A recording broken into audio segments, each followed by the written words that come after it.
Good afternoon and welcome to Lunchtimeseries with me, Kevin Britz, proudly powered by leadershipbydesign.co, leading the charge with insights, information, and ultimately effective results. Joining me in today's leadership and coaching segment, we have the client executive and client office lead from Stellenbosch Business Institute, Nadeira Karriem. Nadeira, how are you doing? I'm very well, thanks, and you, Kevin? I'm good.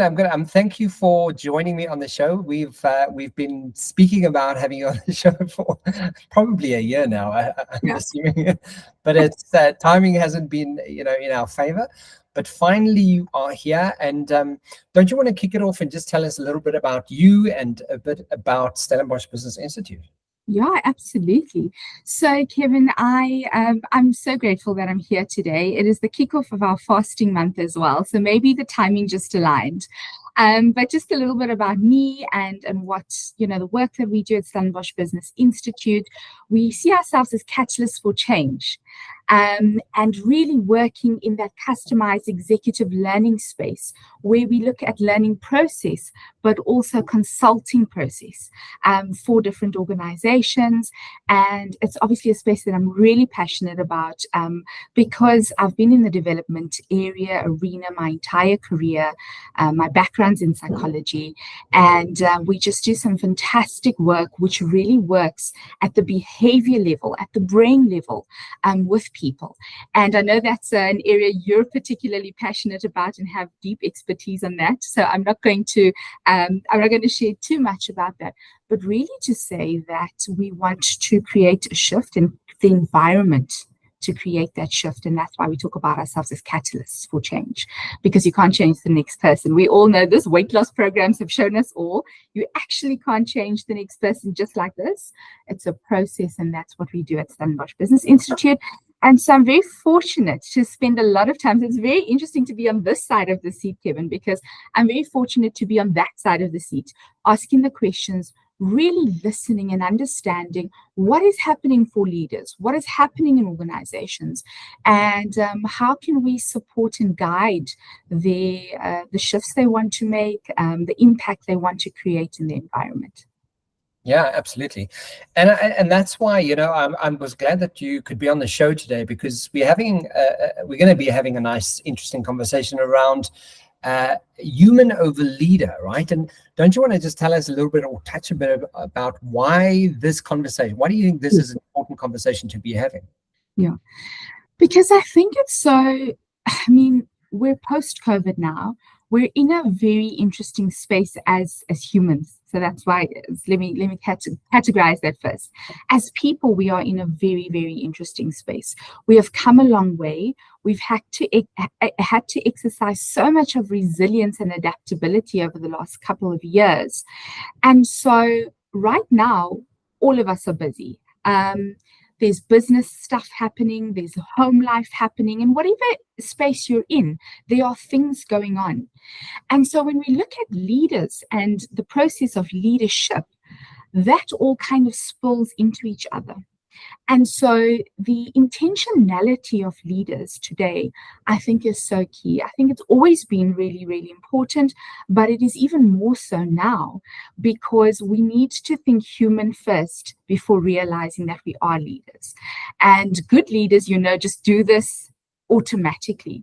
But there are going to be times where business politics get in the way, where targets, process, competition, and the general busyness of life can kind of cloud the way that you as a leader may approach your teams, may approach those around you, forgetting the human side and just going straight into the work side, which sometimes is necessary, and it's the order of the day. It's to get what you need done, but you could just get so much more if you were connected and really connected on a human level.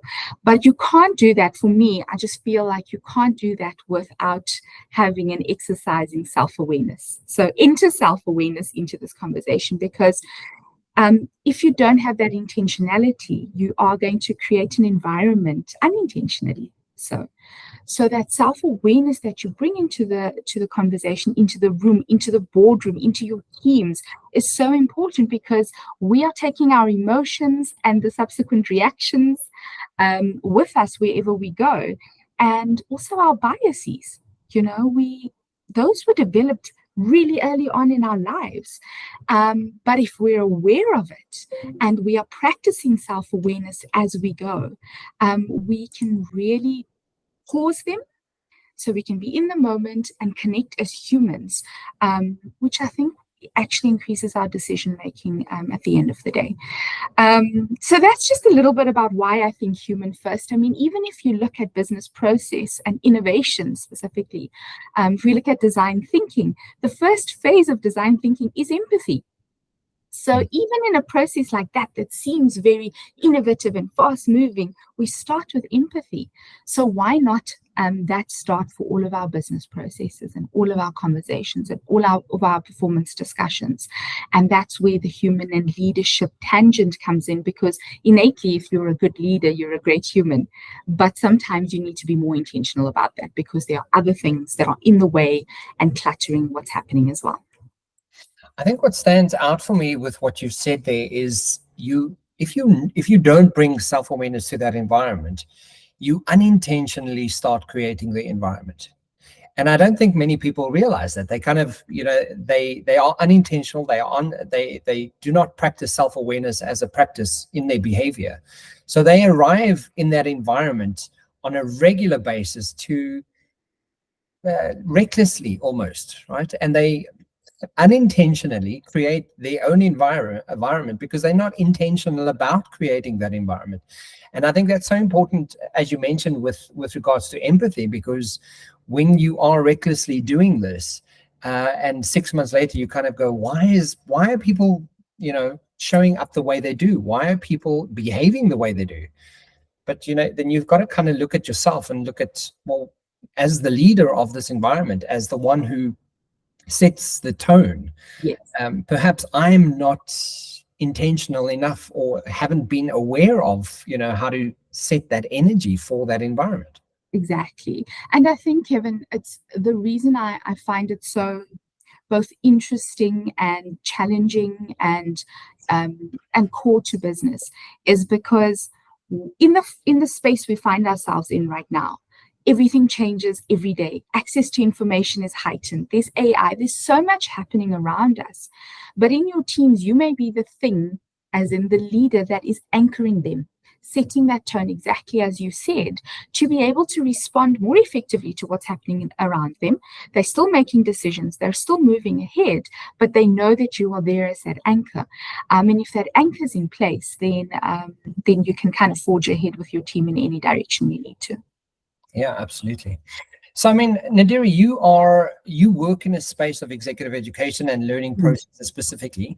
What do you think are what is top of mind for organizations at the moment, and what do you think should be top of mind at the moment? Because I know, we speak about empathy, and it's been a couple of years that this is a conversation that we've had.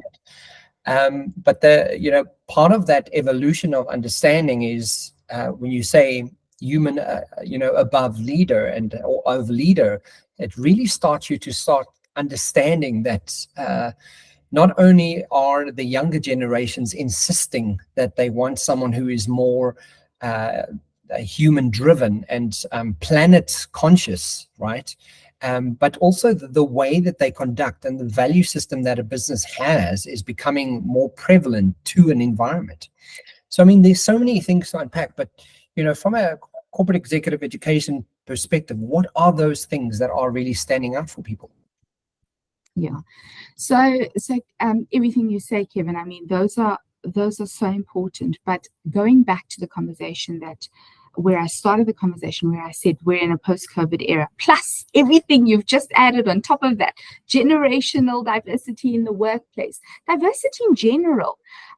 What I'm finding so much more of, and this is from conversations I'm having with leaders out there every single day in the space and the work we do as SBI, is really around decision-making. So decision-making needs to be enhanced and improved. And that's why we have this wonderful formula above my head, which is our key theme and focus at the moment, because improved decision-making needs to be taking place.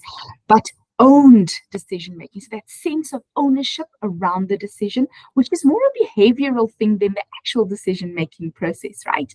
Yeah. So it's number one, first and foremost, the thinking tools to help improve your decision making, but then it's also the agency and the ownership around those decisions. So that's the one area.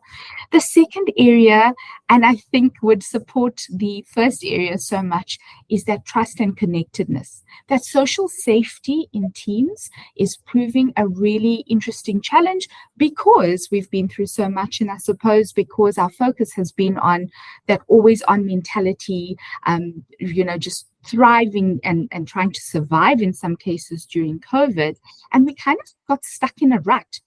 So organizations are really challenged at the moment by, like I said, number one, that owned decision making and the agency to make those decisions. But number two, and really interesting to me, is the social safety element, that element of trust and connectedness and all the things that come along with social safety, is really what I'm hearing a lot of, I'm seeing a lot of, and we're doing a lot of in the space of work.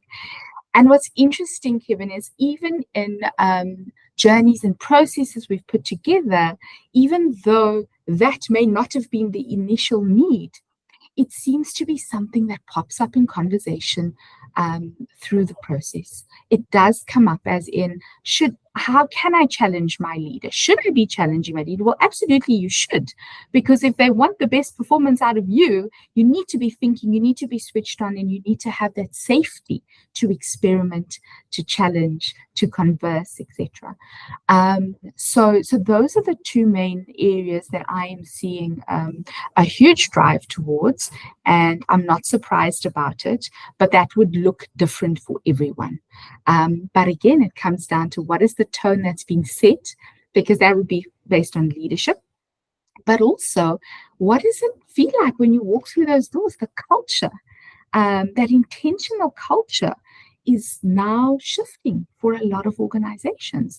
And Kevin, I'm sure that insight that you shared as well around the generations and the demands, rightfully so, that have come into the workplace that weren't there before, means we need to juggle a few things, and we're not always great at juggling at speed. And so that's where that intentionality that we spoke about in the previous in our previous question or conversation becomes so important as well. Yeah, it's interesting that you mentioned it, and because you work in the environment you do, you often come across, you work with executives all the time, and I have a few clients that still think of the work that I do as, that's that fluffy stuff. Yeah. And they'll actually call it that fluffy stuff. And you go, this fluffy stuff really changes, makes or breaks an environment. This fluffy stuff, when you speak about social safety and the ability to know that you have a safety approach in your environment, and the importance of that for your people to actually feel like I'm heard, I'm okay, I'm seen, I'm valued. That fluffy stuff is unbelievably important. And, it's to me, it's the fundamentals of what an organizational culture should be based on, is this fluffy stuff. Because if you don't have the trust, you don't have connectedness, you don't have the agency and the ownership of what it is you're doing in that environment, then you just have numbers and a bunch of numbers working for you. You don't really have a beautiful, connected organization, and that's just not working anymore. We're not living in the 80s and we're not living in the 90s. We're living in 2024 where people matter. Yeah, absolutely. And Kevin, what's so interesting is that I know, colloquially, the fluffy stuff is a conversation that often, comes into our space. And at the end of the day, the reality is it's really not fluffy, because there's neuroscience behind it. We're all walking around with a brain, and there is real researched scientific neuroscience behind the fluffy stuff, with what seems to be the fluffy stuff. So that's the one thing we really, really have to consider. And the second thing is, if you want not the numbers walking around as numbers, if you want something more than that, and if you want your people to give you even more than that, and I think ultimately, if you put a business hat on, you say, actually, I want more returns, I want more innovation, I want to expand, whatever your objective is. At the end of the day, that fluffy stuff, like you say, is the launch pad for all of the other business elements that come into play. So I think absolutely there's a change, because we are not in the 80s, and people are realizing how important it can be, how much further they can take their businesses if they focused on the fluffy stuff. But actually, it's neuroscience, and tried and tested. We know, Kevin, and I know I'm speaking to the converted in you, but we know that you cannot shift anything if you do not shift yourself first. And that's not fluffy. That takes a lot of hard work and introspection. But yeah, I think over time, we're going to see more and more of that, people converted in that way. So one of the insights that you do share in our question conversation here is from a global thought leaders, and I know that Stellenbosch, let me just get it right. Stellenbosch Business Institute has a big proponent of wanting to bring that storytelling, but also people from various backgrounds. Tell us a little bit about the importance of that cultural sensitivity in fostering self-awareness and effective leadership, because I think we've touched briefly on it before, but it's beautiful to kind of hear it, the approaches that you guys, even with the keynote speakers and experts that you have in the Business Institute that you guys use, come from various backgrounds, and they come with good stories and a lot of expertise. Why is that important? Why use those types of people? Yeah, so it's beautiful, the space that we work in, because our lives can only be enriched by our experiences. And I know, again, that might sound like a fluffy thing, but that is a reality. So what we want to do is we want to bring the best thought leaders into the spaces, whether it's a virtual classroom, whether it's an in-person session, whether it's our leadership events that we're having on a monthly basis.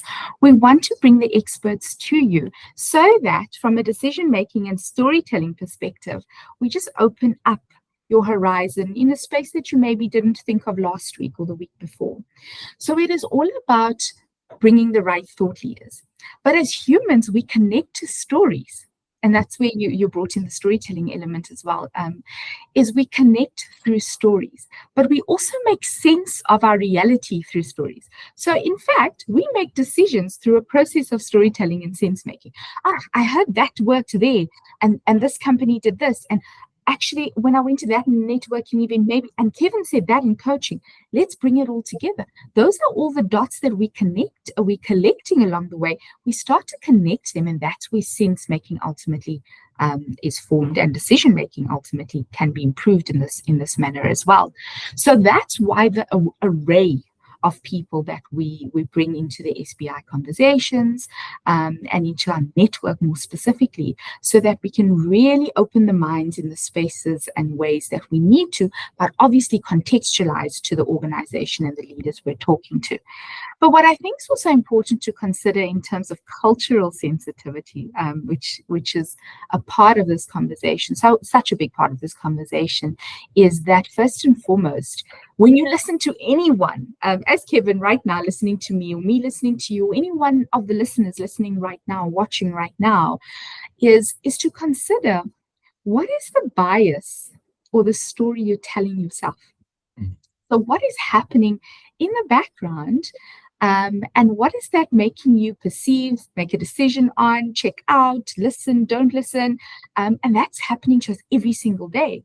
So it even goes back from even cultural sensitivity, it goes right back to neuroscience, and it goes back to the bias. And how do we uncover that? Because we are more than likely not aware of bias always.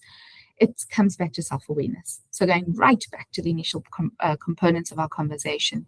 Are we self-aware to pick up the fact that we have a bias, to pause that bias and to listen when this thought leader is in front of me sharing something that you can't necessarily relate to, or you can. What do you take from that that's important for you as a leader, and how do you go and implement that in your space? And that's really the process component of what we do at SBI, is to help you connect those dots and make sense of them along the way as well. I love that. That's sort of the positioning that you have, at Stellenbosch Business Institute, because I was writing my newsletter that goes out bi-monthly, and I was sort of scrolling through social media, and I saw Emma Stone won an Oscar for her role in Poor Things, and brilliant. She's just brilliant at the role, and I suddenly took her sort of speech, and I looked at it and I was like, that's a really important point that she was making. And the point that she made was, I have it open here, I just want to make sure I read the right thing. But the point she was making was, she got really anxious with, what this means, and what if because this would be her second Oscar that she would be winning, and she did win.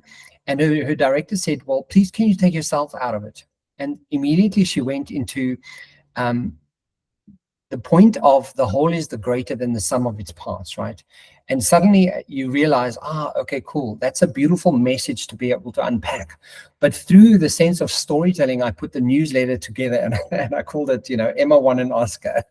Yes. But essentially to get people curious about that, and to understand, like, okay, so what's the point, Kevin?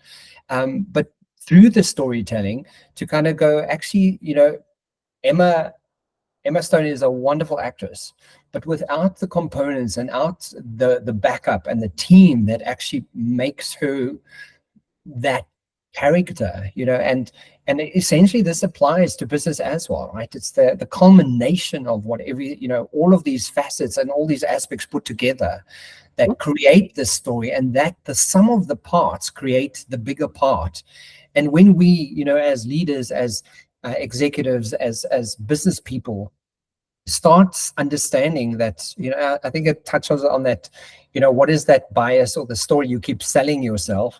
If you just take that out for a second and kind of go, okay, how is this bigger than me? What is the sum of its parts? There's so much more there than, just the me and the I that's recognized when you're willing to lean into it and recognize that there's more to it, right? Yeah. And so, Kevin, I didn't watch her speech, but her dress was broken. Yes. Do you know that? Yeah. And exactly what you said, when you strip away the production and the whatever that's happening in the background, you just have a woman who's done something incredible with a broken dress. So I think that's beautiful, because it's never going to be perfect. We're never going to be perfect. We're not designed that way. And it's obvious.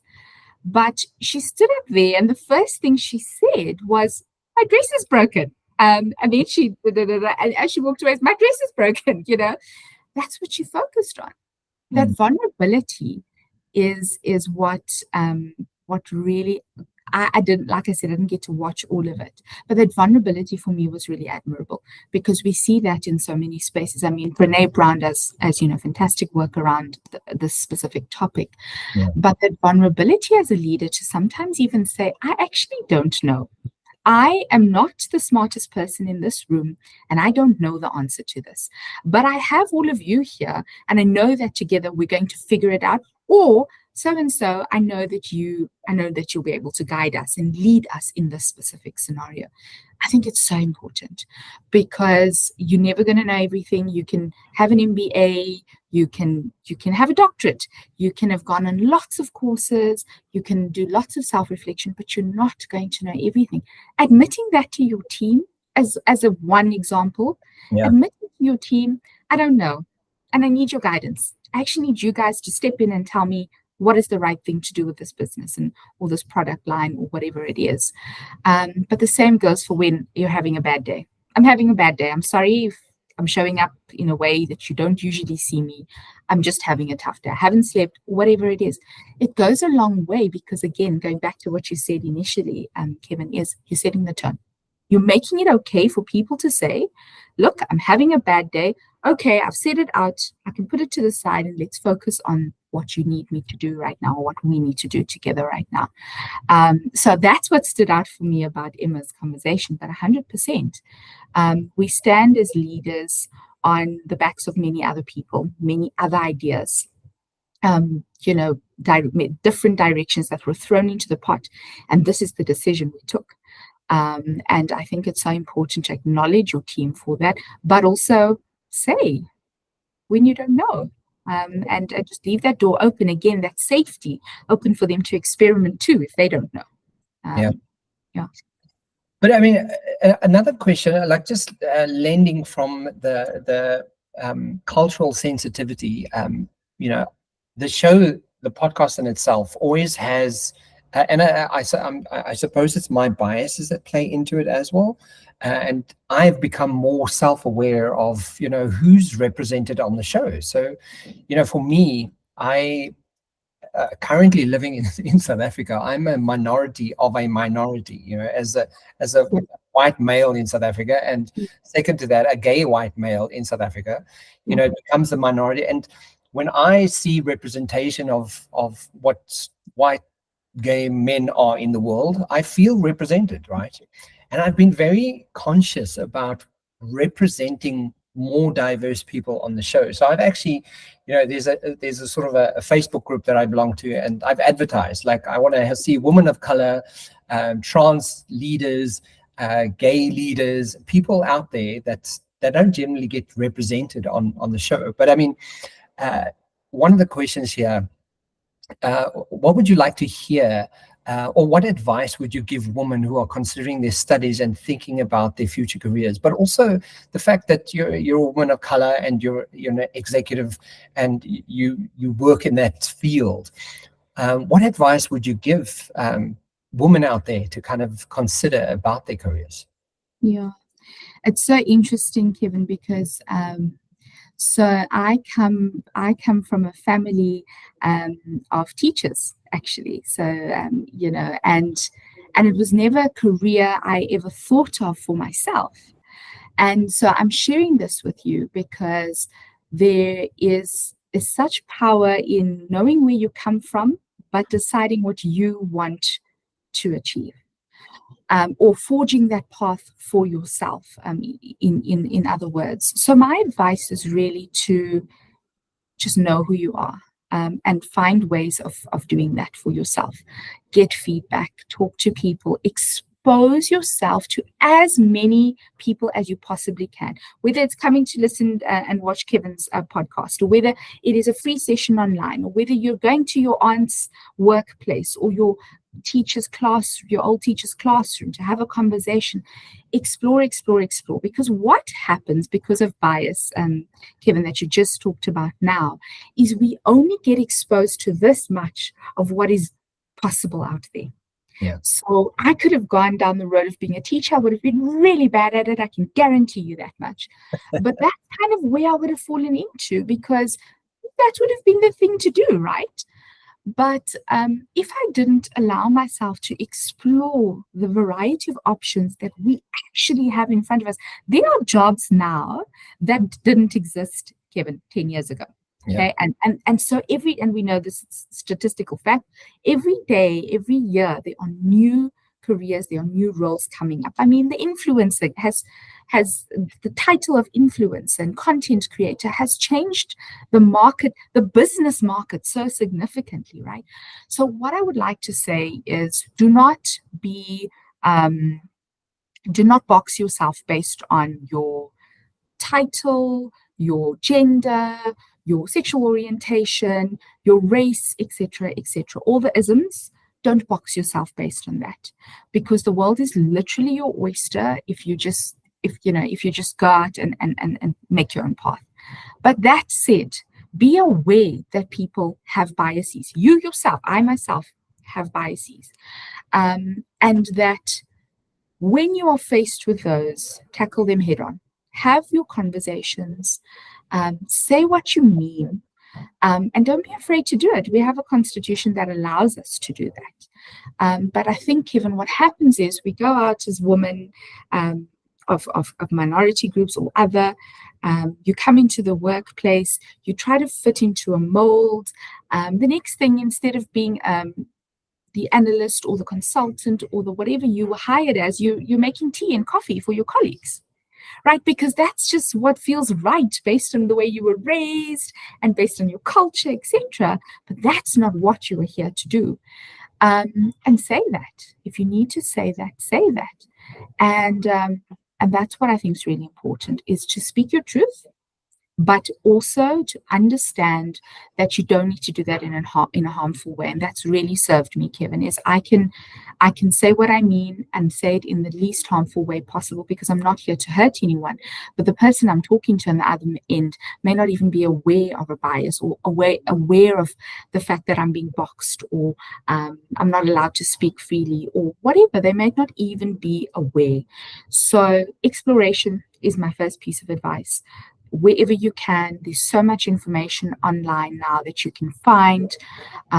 Get yourself a mentor or a colleague, a friend that you can use as a sounding board to have conversations. Because what happens is we stay in our heads, and that's all where we'll stay, because we'll just keep, rolling the same information around in our heads. But when you talk it to someone, you're like, okay, I didn't think about that before, and I mean, even just the context you've just given, Kevin, I've never even considered you as a minority in my time working with you, and my previous conversations with you. I've never even considered that. But for some people, it's front and center, and you need to pause that bias, speak your truth, and just try not to do harm in speaking your truth. That's the best advice I can give. I love that. Yeah. So, I mean, second last question before we close off today's conversation. If you had to look at sort of executives out there in the workplace and the workforce, what would you like to see and hear more of from them as seasoned executives or professionals? Because I think it's nice to talk about, social safety and empathy and all these things, but at the end of the day, and so I think I probably saw it on TikTok or something, when someone's behavior changes, when there's a behavioral change, you can actually see that they're doing something, right? It's not just wonderful words that they're sprouting. They're actually changing, right? But I mean, what do you being in the position you are, working with executives all the time, what are you wanting from executives, and what they need to start changing, or what would you like to hear and see? Yeah, I think there's quite a list, but there's quite a list, but I'll headline, and obviously generalizations also. So let me just disclaimer that generalizations as well. And just thinking back to times I've had conversations and been in rooms, is there's still a big fear factor. You're an executive, you've got major sway, you've got huge decision-making power.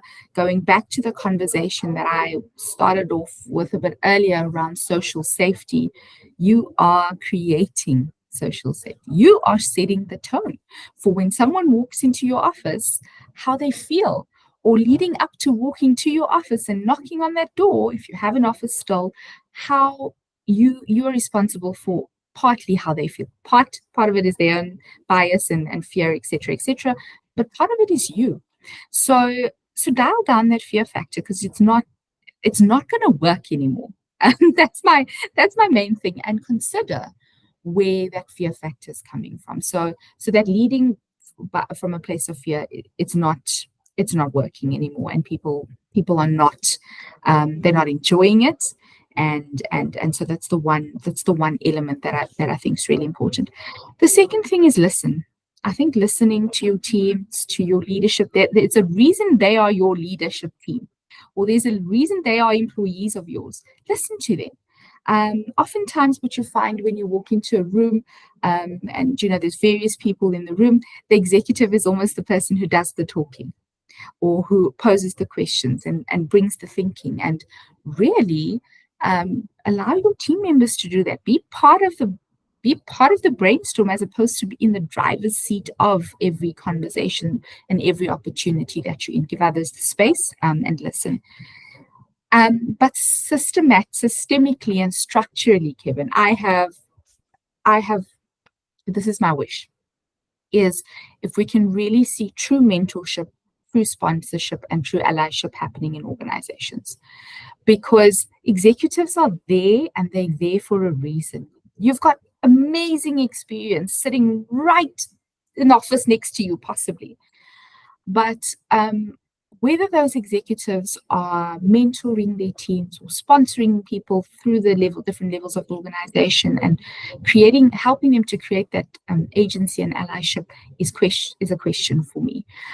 They have achieved something, and they've, should be really proud of their achievements. But how are they leaving what is the legacy they're leaving behind? How are they talking to bringing other people up along with them in the journey, obviously through the correct channels? But even if it's not in their organization, how are they mentoring other people as a business leader? Because we know this, a lot of things are not taught at varsity. You can come in as a graduate into an organization, and you're going to learn 80% of what you do on the job. Yeah. And if you have someone who is there and mentoring you, and it's not just to execs, to senior management, to management in organizations, anyone who has a passion for this, is just mentor. Pick someone, 2 people a year, 3 people a year. It's not going to take a lot of time out of your diary, but you are going to make the world of difference for those individuals by imparting your experience. Not necessarily technical experience, your life experience and your decision-making capabilities into someone else's life, because you can show them the ropes, open some doors possibly to information, if nothing else, and really show people the ropes. And when they surpass you one day in their careers, you'll feel really proud of the part you've had in that as well. So that's what I would like to see more of. I love that. Thank you. You mentioned passion. So tell us lastly, what is your absolute passion and your superpower, and how did you find it, and how do you use it, or both? So my absolute superpower and therefore my passion is I understand people.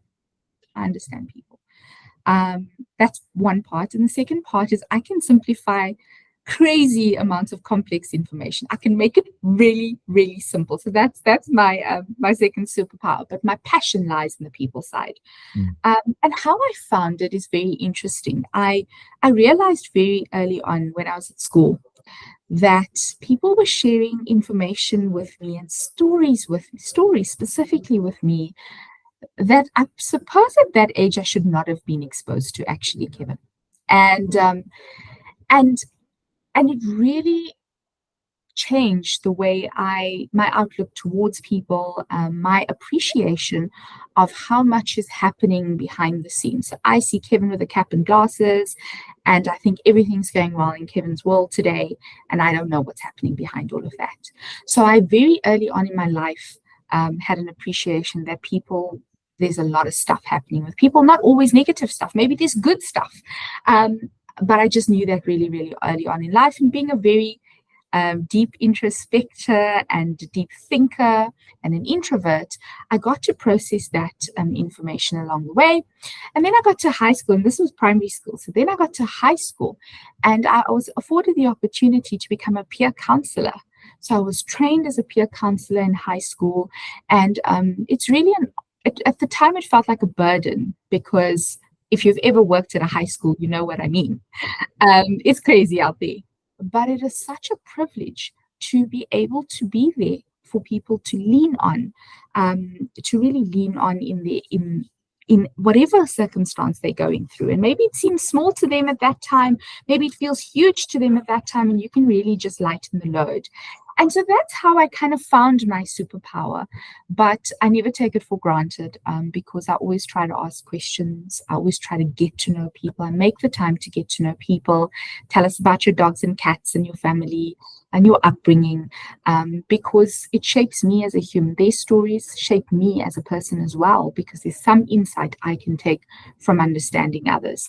And how do I use it? As in the work that I do. As I said earlier, I'm very fortunate to be in an industry that is dynamic, because of the people that I meet and the leaders that I work with and the companies that come through our doors, in an industry that really shifts every day, just in their persona and what they need to do and what they need to achieve, and bring that into the design space, which is what I do. So I take all that information and I design learning process or consulting processes for organizations, and just seeing that to fruition really fills my cup, and it's what I'm absolutely passionate about.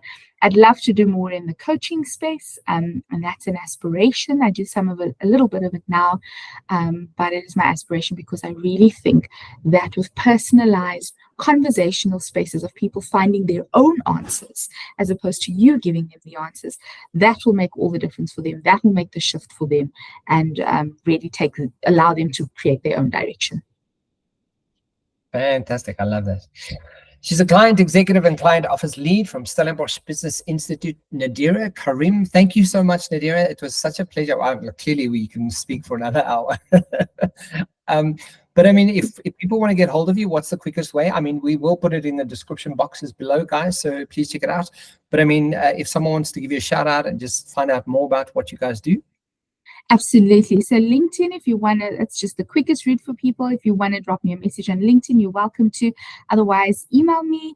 It's nadeira.karriem@sbinstitute.coza. So that's where you can get hold of me. And yeah, just looking forward to any reach outs. And if something resonated with someone and they want to have a chat about it, please don't hesitate. And thank you, Kevin, for the time and the opportunity to be on your show. You're doing phenomenal work, and I feel very privileged to have had this chat with you as well. Fantastic. I love it. Thank you, Nadeira. Guys, please remember to like, share, and tune into the Lunchtime Series every Wednesday and Thursday for more from myself and the Lunchtime Series team. We'll chat to you soon. Thanks, Nadeira. Cheers for now. Thank you.